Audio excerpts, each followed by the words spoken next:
नमस्कार, मी कवयित्री संगीता महाजन. निर्मल स्नेहप्रेम यात मी आज नवीन विषय घेऊन येत आहे. शंभूगीता. ही शंभूगीता सत्ययुगातील प्राचीन आहे.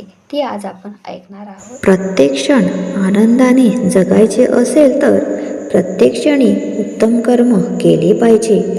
आपण जे कर्म करतो त्यापासून काय घडते हे आपल्याला स्वतःला समजायला पाहिजे.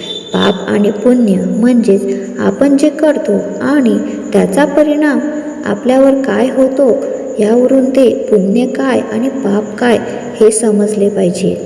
लोकांना आयतं देणं म्हणजे कर्महीन बनवणं म्हणजेच पाप आहे. उदाहरणार्थ लाडकी बहीण योजना. या जगात जितक्या समस्या आहे त्याचे मूळ कारण म्हणजेच अज्ञान होय.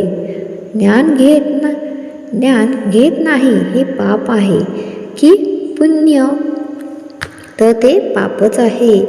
नशीब हे कर्माने तयार होते, ते आपल्याच हातात आहे.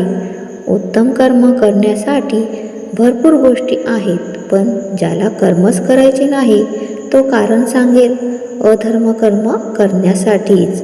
आजारी पडणे, निरोगी राहणे हे देखील आपल्याच हातात आहे. तुम्ही जसे राहाल तसेच कर्म घडणार.